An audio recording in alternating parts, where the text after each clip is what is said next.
Hello friends, आज का topic है organisation of clinics and camps. ये कम्युनिटी हेल्थ नर्सिंग का है, बीएससी नर्सिंग फोर्थ ईयर का।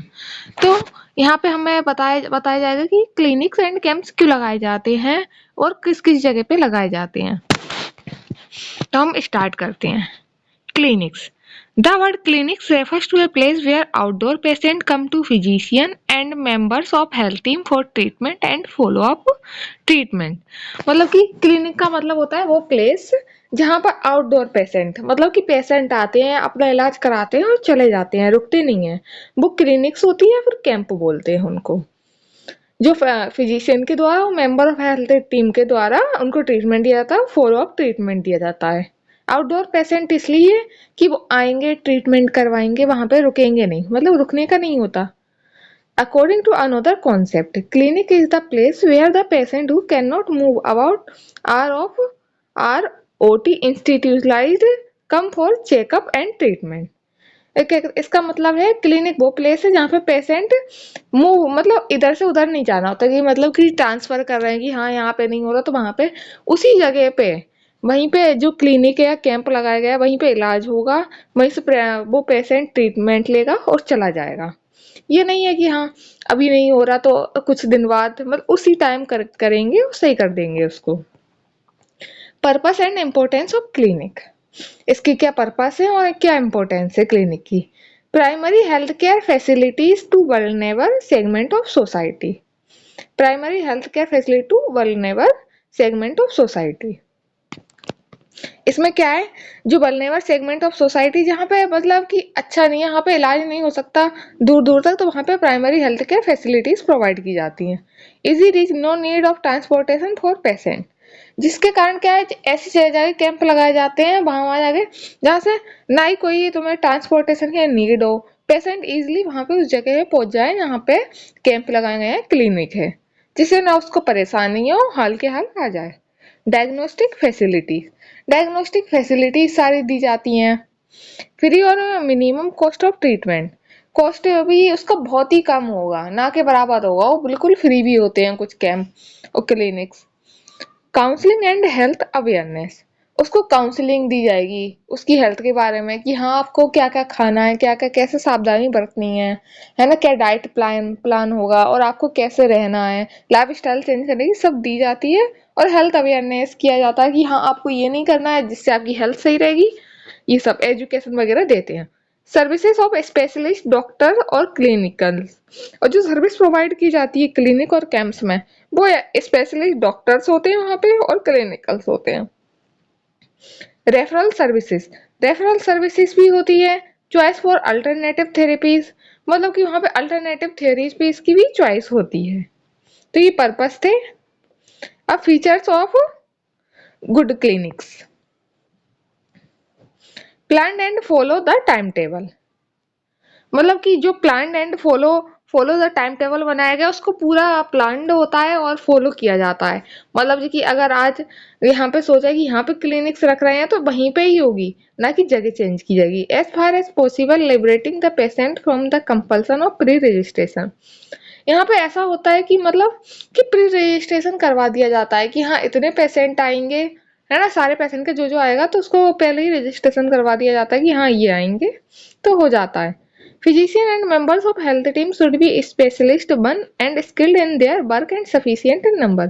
वहां पर फिजिशियन और member of health team should be specialist, जब ये बताया ही था पर्पस में और इम्पोर्टेंस में कि उसके स्पेशलिस्ट होंगे और skilled in their work and sufficient in number. और स्किल भी उनकी अच्छी होगी, जो काम कर रहे हैं उसमें मतलब हर चीज उनका अच्छा होगा, परफेक्ट होंगे। और सफिशिएंट इन नंबर ऐसा नहीं है कि कम हो। Proper arrangement of place, equipment, furniture, medicine, toilet, drinking water etcetera. वहाँ पूरा अरेंजमेंट होगा, जो इक्विपमेंट्स है जो जहाँ पे उसके ट्रीटमेंट के लिए या जो भी ऑपरेशन या स्मॉल सर्जरीज करेंगे उन सबके इक्विपमेंट्स होंगे। फर्नीचर होगा बाकायदा, मेडिसिन होंगी सारी, टॉयलेट होगी, ड्रिंकिंग वाटर एक्सेट्रा। मतलब पूरा इंतजाम किया जाता है। कहीं कहीं तो खाना भी प्रोवाइड किया जाता है उन पेशेंट के लिए। बिल्कुल भी परेशानी नहीं हो, पेशेंट को इधर से उधर नहीं जाना पड़े, तो कैंप और क्लिनिक्स में ये सब चीजों की सुविधाएं होती हैं। Working hours of the clinic is more than the usual timing of health center. जो वर्किंग आवर्स ऑफ क्लिनिक होते हैं वो ज़्यादा टाइम के होते हैं, जो कि देन हेल्थ सेंटर, जो हेल्थ सेंटर के उसके टाइम से ज़्यादा होता है। Behavior of medical staff should be satisfactory while giving the diagnosis, treatment and answer to the queries of the patient। जो बिहेवियर होता है मेडिकल स्टाफ का वहां पर वो सेटिस्फैक्टरी होता है, मतलब वो तुमसे अच्छे से बात करेगा, जो तुम बोलोगे उसका हर जवाब अच्छे से देगा। और जो diagnosis treatment answer to the queries of the patient, इन सबका मतलब जो तुम्हारी डायग्नोसिस ट्रीटमेंट है वो सब अच्छे से बताएगा, जो भी तुम क्वेश्चन पूछोगे उससे आंसर आंसर मांगोगे वो हर चीज अच्छे से देगा कि आप खुश रहो, आपको कोई प्रॉब्लम ना हो। Facility for follow up treatment should be available after the treatment given in the clinic. और फैसिलिटीज दी जाती है फॉलो अप ट्रीटमेंट के लिए जो कि अवेलेबल होती है after the treatment given in the clinic. जो बाद में फॉलो अप ट्रीटमेंट दिया जाता है कि हाँ ये आपको लगातार करना है, तो वो भी ट्रीटमेंट ना सारा वहीं से प्रोवाइड किया जाता है। ये नहीं कि हाँ ये लिख दिए ये आपको बाहर से लेना है, सब कुछ वहीं से मिल जाएगा आपको और फॉलो अप ट्रीटमेंट चलता रहेगा। Requirement of the community should be kept in mind while setting up the clinics and it's. जो कम्युनिटी की रिक्वायरमेंट है, जैसे कि हमने लगवाया कैंप गांव की तरफ, तो उस गांव में देखेंगे किस किस चीज की रिक्वायरमेंट है, किस किस के ज्यादा पेशेंट है, किस चीज के ज्यादा पेशेंट है, तो फिर उसी की सारी रिक्वायरमेंट जो भी होगी सारी चीजें वहां पे लेके आएंगे जो कैंप में वो चाहिए वहां पे उस जगह। ऐसा नहीं है कि गांव की नीड कुछ और है और हम सामान कुछ और ले आ रहे हैं तो इलाज ही नहीं हो पा रहा। तो ये सब देखते हुए रिक्वायरमेंट मतलब वही होगी, बिल्कुल अलग नहीं होती। Arrangement should be made for effective health education. जो हेल्थ एजुकेशन वो भी प्रोवाइड की जाती है इसमें कैंप वगैरह में। और अरेंजमेंट क्या है, अरेंजमेंट क्या करेंगे, अरेंजमेंट के लिए पता ही है, जैसे कि पैम्पलेट वगैरह चार्ट वगैरह इन सब के द्वारा उनको अच्छे से अरेंजमेंट किया जाएगा देने के लिए।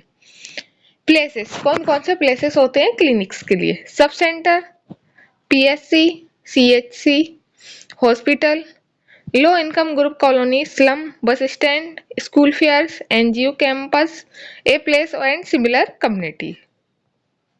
ठीक है, ये सारी जगह यहाँ पे क्लिनिक्स और कैंप्स लगते हैं। फंक्शन ऑफ क्लिनिक्स, क्या क्या फंक्शन है क्लिनिक्स के। Medical checkup and follow up, medical checkup provide किया जाता है वहाँ पे एंड फॉलो अप जो ट्रीटमेंट होता है वो पूरा दिया जाता है। Diagnose services at small level, जो उसकी डायग्नोस काउंसलिंग वगैरह ये सब स्मॉल लेवल पे होती है। Medical help for the needy including medication, जो मेडिकल हेल्प पूरी की जाती है जिसकी जरूरत है जिस चीज की, और मेडिकेशन भी ये पूरी प्रोवाइड की जाती है। काउंसलिंग हेल्थ एजुकेशन, काउंसलिंग की जाती है हेल्थ एजुकेशन की, हेल्थ काउंसलिंग की जाती है और हेल्थ एजुकेशन भी दी जाती है अच्छे से। जैसे कि अगर कोई डिसीज है उसको उसके लिए कैंप, आई का लिए कैंप लगता है तो आई के लिए सबसे ज्यादा कैंप लगते हैं, तो उसमें उसको पूरा प्रोवाइड किया जाए कि आपको हाँ कैसे प्रोटेक्ट रहना है, कैसे अपने आप को सही रखना है, कैसे प्रिवेंट करना है, क्या क्या चीजें नहीं करनी है, इस पूरी उसको काउंसलिंग की जाएगी और हेल्थ एजुकेशन दिया जाएगा। काउंसलिंग इसलिए कि वो डिमोटिवेट ना हो, उसको अच्छे समझाया जाएगा। रेफरल। अब टाइप्स ऑफ क्लिनिक, इसमें 4 ग्रुप्स हैं। General clinic, these are arrange for the examination diagnosis and treatment of all minor alignment. मतलब कि जनरल क्लिनिक होती है, इसमें क्या है, एग्जामिनेशन होगा, डायग्नोसिस होगा, ट्रीटमेंट होगा, जो भी छोटे मोटे ऑल माइनर अलाइनमेंट है जैसे खांसी सर्दी जुकाम ये सब चीजें होती हैं। जनरल है तो मतलब ये सारी छोटी मोटी चीजें इंक्लूड हो जाएंगी इसमें, ना कि ऐसा कि कोई बड़ी बीमारी का ऑपरेशन वगैरह ये सब चीजें नहीं होती इसमें। Health activities can be conducted through these clinics, इसके health activities can be conducted through these clinics. Immunisation clinic, x-ray clinic, dental clinic etcetera are example. जैसे इम्यूनाइजेशन, जहाँ पे गए कैंप लगाए इम्यूनाइजेशन तो इम्यूनाइजेशन कर दिया, ऐसी एक्सरे एक्सरे वगैरह की, डेंटल क्लिनिक एक्सेट्रा और एग्जाम्पल। जैसे कुछ आते हैं जो हमारे दांत चेक करके जाते हैं, है ना, ये सारी चीजें छोटी मोटी माइनर अलाइनमेंट में जनरल क्लिनिक्स में आते हैं। Maternal and child health clinic, maternal and child health clinic है मतलब ये है वहाँ और बच्चे का ध्यान, उससे रिलेटेड हर चीज प्रोवाइड की जाएगी, पूरा ध्यान दिया जाएगा। एंटीनेटल क्लिनिक भी होती है, पोस्टनेटल क्लिनिक और अंडर 5 क्लिनिक है जो 5 साल से छोटे बच्चे हैं उनके लिए। फैमिली प्लानिंग क्लिनिक उन बच्चे उनके लिए है जो फैमिली प्लानिंग मतलब कि जो फैमिली प्लान करते हैं बच्चों की। Child guidance clinic, reproductive and child health clinic. अब तीसरी है specialist clinic. Medical and counselling service for certain specific disorder are provided through this clinic. Specialist doctor and nurse are essential for conducting this clinic. Speciality clinic में क्या होता है कि इसमें सिर्फ एक ही डिसीज के लिए एक कैंप या क्लिनिक्स लगाई जाएंगी, ना कि सबके लिए। जनरल वाली थी वो सबके लिए थी, वो भी minor alignment. Maternal and child वाली थी वो माँ और बच्चे के लिए पूरा था। और जो स्पेशलिस्ट है मतलब किसी ना किसी एक ही चीज के लिए, पर्टिकुलर चीज के लिए स्पेशलिस्ट चीज है। इसमें स्पेशलिस्ट डॉक्टर एंड नर्स होंगे और क्या कहते हैं जितनी रिक्वायरमेंट है उतने होंगे, ना कि कम होंगे। डायबिटिक क्लिनिक, उसमें डायबिटीज का ही सिर्फ देखा जाएगा। STD, sexual transmitted disease clinic. TB clinic, उसमें टीबी के ही पेशेंट आएंगे, सेक्सुअल ट्रांसमिटेड के ही आएंगे। न्यूट्रिशन क्लिनिक, यहाँ बच्चों को जहाँ पे जिस एरिया में देखा जाता है स्लम, रूरल या अर्बन एरिया में जहाँ पे भी बच्चे मलनरिश ज्यादा है तो वहाँ पे न्यूट्रिशन क्लिनिक लगाई जाती है कि उनके देखना न्यूट्रिशन लेवल कितना है। अब आते हैं role of a community health nurse and clinics. Role तो बहुत इंपॉर्टेंट कम्युनिटी हेल्थ नर्स के, तो हमें अच्छे से भी पढ़ना है। Assessing the health status of patient, patient का हेल्थ स्टेटस देखना, असेस करना। Provide nursing service to patients, nursing service patient को प्रोवाइड करना। Educating the patient for improving the health and skilful adjustment, मतलब कि पेशेंट को एजुकेशन देना। Improving the health, education होता है मतलब कि साइकोलॉजिकल सपोर्ट के द्वारा देना। जैसे कि हम कभी कभी अपनी बातों से ही पेशेंट को सही कर देते हैं, उसको समझा के। जब वो टेंस्ड होता है तो वो और ज्यादा बीमार होता है, अगर हम उसको थोड़ा भी एजुकेशन देंगे या खुद साइकोलॉजिकल सपोर्ट देंगे उसको तो वो ठीक हो जाता है। And skilful adjustment, skilful adjustment का मतलब है कि उसको आना चाहिए कि किस किस स्किल से वो थी, मतलब स्किल्स आनी चाहिए जैसे कि हर पेशेंट को डील करने की। अगर कोई गांव में तो उसको उस तरीके से कि वो कैसे डील होगा, ये सारी चीजें स्किल्स आनी चाहिए उस तरीके से करना। Providing special knowledge skills and technique as per the health needs of the patient, और क्या स्पेशल नॉलेज प्रोवाइड करना है, skills and technique as per the health need of the patient. Assisting the doctor, doctor को assist करना। Selecting the place of a clinic, और उसमें help करना। जब क्लिनिक लगा रहे हैं तो कौन सी जगह लगाना चाहिए तो उस जगह के प्लेस को चुनना। Taking care of the availability of medicine equipment and other resource for the clinic, इस चीज का ध्यान रखना जो वहां पे available medicine equipment and other resource है उन चीजों का कि वो उतने ही हैं, कोई उसमें मतलब एक्सपायरी तो नहीं है। अगर लाया भी जा रहा है तो पूरी अच्छे से देख के लाना, हाँ ये चीज है, तो उसका पूरा ध्यान रखना। Help in diagnostic investigation, health education, handing over the responsibility to health worker for conducting the clinic। Responsibilities होती है हेल्थ वर्कर की कि कंडक्टिंग द क्लिनिक्स कंडक्ट करने में। रिकॉर्ड को मेंटेन करना, रिकॉर्ड को मेंटेन करना होता है कि जैसे हम गए अगर रूरल एरिया में गए तो वहां पे कितने लोग रहते हैं और कितने लोग हमारे क्लिनिक या कैंप में आए दिखवाने, इलाज करवाने, क्या क्या परेशानी थी, सारे रिकॉर्ड मेंटेन करके रखना। Arranging all the essential for the clinics, जो भी क्लिनिक में जैसे जिस भी चीज़ की क्लिनिक है तो जनरल चीज़ें हैं, और जिस भी अगर डायबिटीज़ की है तो डायबिटीज से रिलेटेड सारी चीज़ें हैं वहाँ पे, इन सब का अरेंजमेंट करना और सारी चीज़ें का होना।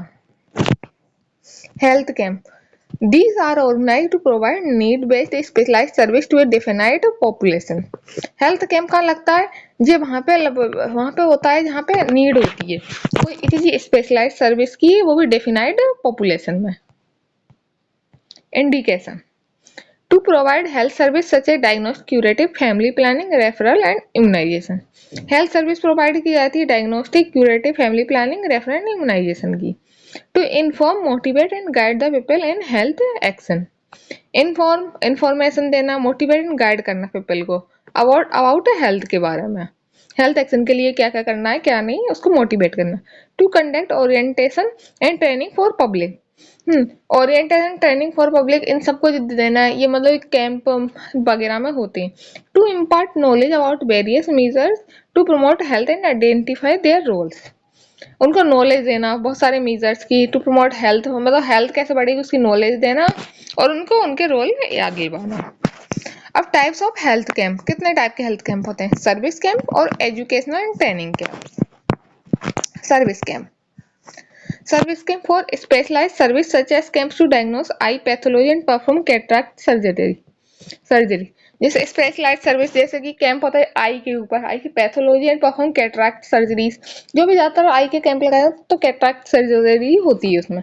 सर्जरी कैंप में ऐसा नहीं है कोई मेजर सर्जरी हो, सिर्फ माइनर सर्जरी होती है। Antenatal camp to offer advice guidance treat और refer complicated cases. Antenatal camps में क्या होता है, उनको ऑफर एडवाइस किया जाता है, गाइडेंस दी जाती है, ट्रीट किया जाता है। Family planning camp for rural ligation, tubal ligation and vasectomy are organised to increase couple protection rate. इसमें क्या ट्यूबिक्टोमी की जाती है जिससे जिससे कि इंक्रीज कपल प्रोटेक्शन रेट बढ़े। Education and training camp, education training camp में क्या है कि उनको ट्रेंड किया जाएगा और एजुकेशन दी जाएगी सिर्फ। उसमें सर्विस कैंप में था कि उसमें उनका माइनर सर्जरीज की जाएंगी और उनका पूरा ट्रीटमेंट किया जाएगा। To provide and service training and orient to village leaders such as community health worker, volunteers, dais, informal leader एसेक्टा। एजुकेशन किनको उनको दी जाती है, जो कम्युनिटी हेल्थ वर्कर है, कम्युनिटी में काम कर रहे हैं, वॉलंटियर्स, डाइस, इनफॉर्मल लीडर्स को। इक्विपमेंट रिक्वायर्ड, क्या क्या इक्विपमेंट रिक्वायर्ड होते हैं कैंप्स में।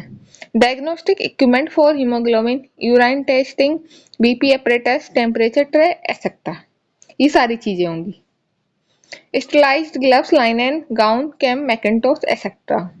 Cleaning articles such as lotion, iodine, spirit, cotton gauze, soap, towel and shaving set. Operating table, operating table वो होती है जहाँ पे अगर किसी भी चीज का वो करने चाह रहे हैं सर्जरी, तो वो ऑपरेटिंग टेबल पे पूरे सामान पे सजा दो। Extra beds and linens, extra bed linens अगर एक खराब हो जाए तो दूसरे हम बिछा सकते हैं। मेडिसिन एंड इंजेक्शन, मेडिसिन और इंजेक्शन पर्याप्त मात्रा में और सही होने चाहिए, उनका भी अरेंजमेंट अच्छे से होना चाहिए। रिकॉर्ड कंसेंट फॉर्म एसेक्ट्रा, अगर कोई माइनर सर्जरी वगैरह भी कर रहे हैं तो मैं एक कंसेंट फॉर्म की भी जरूरत होती है। Spotlight, torch with cells, registers, suturing materials such as catgut, cotton thread, needle holder and suturing needle. Special equipment भी होने चाहिए। स्पेशल इक्विपमेंट क्या है? For family camp instrument for pelvic examination, family planning camp के लिए instrument होने चाहिए pelvic examination. For eye camp के लिए ऑप्थेल्मोस्कोप, ड्रग, स्नेलर्स चार्ट, मतलब जिस चीज से रिलेटेड है तो उसके सारे होने चाहिए। अगर एजुकेशनल कैंप है तो एजुकेशनल मोटिवेशनल मटेरियल होना चाहिए, प्रोजेक्टर वगैरह हो या फिर चार्ट हो और पम्पलेट वगैरह, जिससे कि उसको समझाया जाए, तो ये सब चीजें होनी चाहिए। सीटिंग अरेंजमेंट, हाँ, अब जिनको हम बुला रहे हैं, जिनको हम एज एजुकेशन देंगे तो पूरी सीटिंग अरेंजमेंट होना चाहिए। ऐसा नहीं है कि वो अच्छे से बैठ नहीं पाए तो सुनेंगे कैसे, उनको बैठाने का भी ऑडियो विजुअल एड्स, एवी एड्स जरूर होने चाहिए। Planning, before camp, during camp, after camp, कि पहले कैंप की क्या प्लानिंग करनी है, ड्यूरिंग कैंप क्या करनी है, after camp. Steps, the CHN community health nurse must actively participate in planning and organizing the camp। जो community health nurse है उसको actively participate होना चाहिए प्लानिंग करने में, organizing the camp में। securing adequate publicity of the camp, और educate publicity करनी है कैंप की। Procuring and arranging all the equipment such as table, chair, line, teaching and material supplies as required for the camp, सारी चीजों का arrangement अच्छे से होना चाहिए। Mobilising all available community and other resource for the successful running of the camp. Making adequate arrangement of supplies for sterilization or immunization if such service are to be provided, मतलब कि educate arrangement होना चाहिए supplies का, sterilisation और immunisation का, if such service are to be provided. Distribution of publicity material, publicity material क्या है कि हम जगह देखेंगे उसके हिसाब से देंगे, ठीक है, वो चीज होनी चाहिए। Organising exhibition to display health messages at the venue of the camp according to the theme of the camp, involving school teacher, community leader and other voluntary worker for imparting knowledge, changing people attitude and developing desirable health practice, keeping the record about the community in hand, हाथ में हमेशा community के record होने चाहिए कि देखने को हाँ ये इतने लोग हैं, ये वगैरह सब चीजें। अब ये क्या है, स्टेप्स हैं। सबसे पहले क्या करना है, सिलेक्शन ऑफ पार्टिसिपेंट, जिसका भी हम वो इलाज कर रहे हैं उसको सिलेक्ट करेंगे, या फिर क्या कहते हैं जो लोग हैं, जैसे कि जो भी हेल्थ वर्कर को हम ले रहे हैं, स्पेशलाइज्ड डॉक्टर को ले रहे हैं, उनको सिलेक्ट कर लिया पहले। प्लानिंग फॉर द कैंप, फिर उनके साथ प्लान करेंगे कि मतलब कि कहाँ पे कैंप लगाना है, कहाँ पे कैंप लगाने कितनी जगह, कहाँ पे कितने पेशेंट हैं। फिर decide on the content and schedule, फिर डिसाइड करेंगे कितना सामान लेके जाना है, कितनी की जरूरत होगी वहाँ के लोगों के हिसाब से, एंड शेड्यूल की कौन सी डेट को बुक करना है। उसके बाद कंडक्टिंग द कैंप, कैंप को कंडक्ट करेंगे वहाँ पे। फिर फॉलो वहाँ मतलब उसका ट्रीटमेंट करेंगे, सब कुछ अच्छे से, फिर रिकॉर्ड एंड रिपोर्टिंग जरूर करेंगे। Thank you. आज के लिए सिर्फ इतना ही। अगर आपको पसंद आए तो लाइक, कमेंट एंड सब्सक्राइब जरूर कीजिए।